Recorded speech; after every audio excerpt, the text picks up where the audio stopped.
यहाँ पर ब्रह्मा विष्णु महेश जी की भी मृत्यु होती है। ये स्वयं स्वीकार करते हैं श्रीमद् देवी भागवत 3रा स्कंद,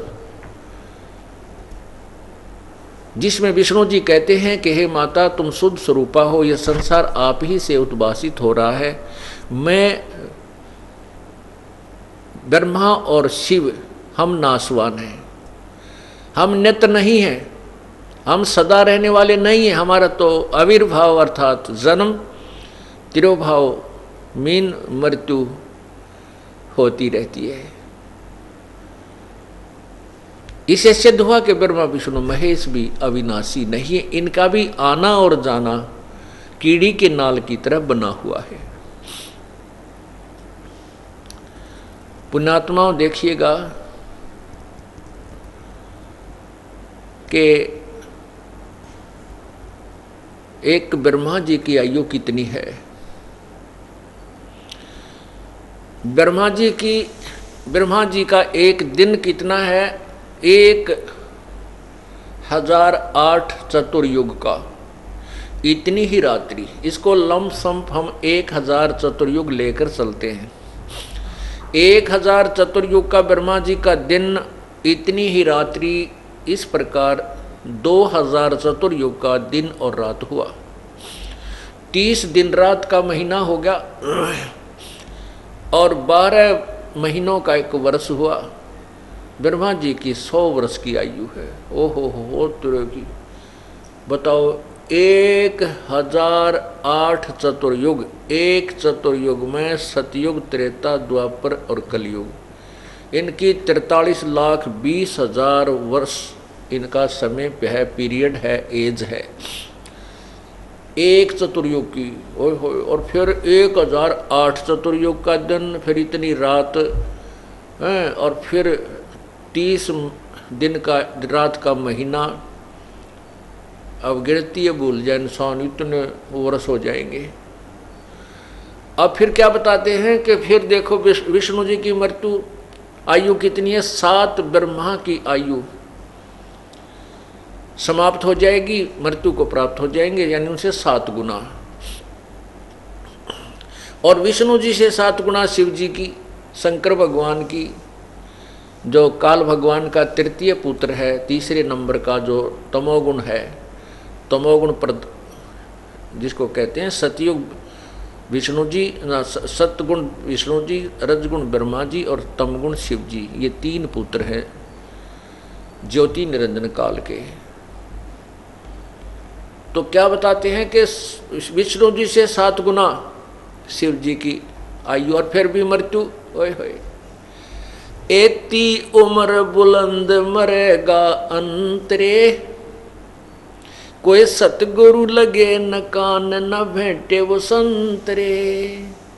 इतनी लंबी उम्र भी तेरी हो जाएगी तो भी अंत में मृत्यु होगी ही होगी, मृत्यु को प्राप्त होगा। इसका कारण क्या है कि इतनी लंबी आयु होकर भी क्यों मर रहे हो? क्योंकि तुमको कोई सतगुरु नहीं मिले। सतगुरु मिले तो इच्छा मेटे, पल पद मिल पदे समाना, चल हंसा उस लोक पठाऊं जो आदि अमर अस्थाना। 4 मुक्ति जा चंपी करती, माया होरी दासी, दास गरीब अभय पद पर से, वो मिले राम अविनाशी। ब्रह्मा विष्णु महेश की मृत्यु और इनके पिता काल ब्रह्म की मृत्यु। स्वयं कहता है कि मेरे भी जन्म मृत्यु होती है, लेकिन मेरे और जन्म अलौकिक हैं। वो अलौकिक कैसे हैं, वो एक अलग कहानी है, लंबा विस्तृत ज्ञान वो अलग से बनता है, इसका बहुत गहन विषय है ये। वो क्या होता है कि 70,000 जब शिव मर जाते हैं, 70,000 शिव, ये काल का पुत्र जो सबसे लंबी आयु युक्त है, तब एक ब्रह्मांड का विनाश हो जाता है। इसमें केवल बाहरली बाउंड्री रह जाती है, इसमें और कुछ शेष नहीं रहता, ना पृथ्वी रहती, ना या चांद सितारे रहते।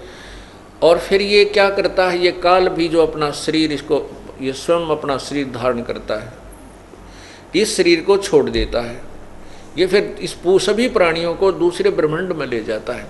21 ब्रह्मांड हैं इसके। तो वो जो एक काल की मृत्यु हुई, 70,000 शिव मर जाने के उपरांत जो काल की एक मृत्यु हुई, काल मर्या, तो वो एक युग है परब्रह्म का, अक्षर पुरुष का। ये क्षर पुरुष है काल, अक्षर पुरुष का एक युग हुआ।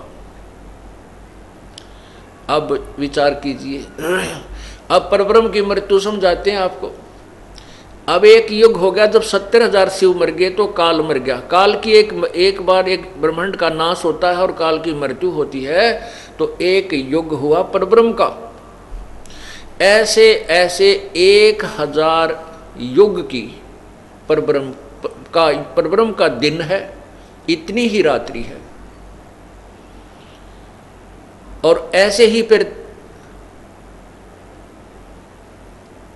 1000 युग का दिन, 1000 युग की रात्रि। नोट चतुर्युग, ये ध्यान रखना।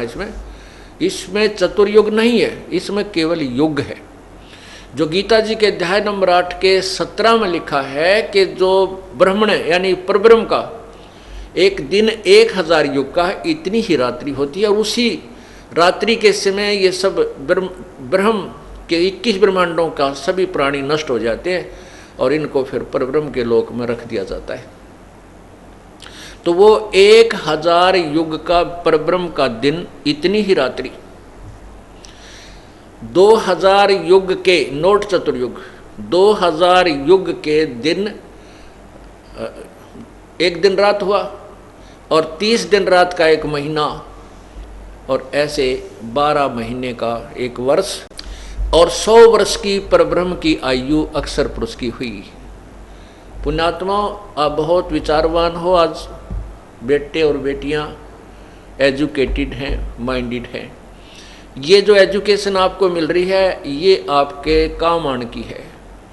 और जो अक्षर ज्ञान आपने ग्रहण किया, वो भी अच्छी बात है, क्योंकि वो अब तत्व ज्ञान के समझने में सहयोग देगा आपको। और ये आपको तत्व ज्ञान जो है, ये समझना बहुत आसान भी हो जाएगा, क्योंकि गुरु के बिना ज्ञान समझ में नहीं आता। टीचर की इसलिए आवश्यकता होती है कि वो सब सदग्रंथों को पढ़कर अध्ययन करके फिर विद्यार्थियों को बहुत ही सिंपल वे से, बहुत ही साधारण तरीके से समझाता है, जिससे वो शीघ्र ग्रहण कर लेते हैं। इसलिए बताया है कि गुरु बिन काहू न पाया ज्ञाना, जो थोथा वो छड़े किसाना। 8वें अध्याय, गीता जी के 8वें अध्याय के 70वें श्लोक में कहा है कि वो ब्रह्मण यानी परब्रह्म का जो एक दिन है, वो 1000 चतुर्युग का है, 1000 युग का है, चतुर्युग का नहीं है। इन अनुवादकर्ताओं ने इसमें गड़बड़ी की है थोड़ी सी। ये देखिएगा गीता जी, ये श्रीमद् भगवत गीता, गीता प्रेस गोरखपुर से प्रकाशित है, और 8वां अध्याय देखिएगा। इसमें ये 16वां श्लोक देखें। हे अर्जुन, ब्रह्मलोक पर्यंत सब लोग पुनर्वर्ती में हैं, परंतु मुझको प्राप्त होकर पुनर्जन्म नहीं होता। इसका इन्होंने अर्थ गलत किया है। हिंदी देखिएगा। अब्रह्म भुवनाथ लोका पुनर्वर्ती न है अर्जुन, माम उपेतु कौनते पुनर्जन्म न विद्यते। इसका अर्थ यह है कि जो इस बात को नहीं जानते कि ब्रह्मलोक तक सभी नष्ट होते हैं, न विद्यते, विद्य विद धातु से बनता है, विद्य माने विद्या, ज्ञान। जिनको ये पता नहीं है, वो मुझे प्राप्त होकर भी मृत्यु को प्राप्त होते हैं। फिर भी हम इसको देख ले, ब्रह्मलोक तक जितने भी हैं ये मृत्यु को प्राप्त होते हैं। फिर 17वें में क्या कहा है?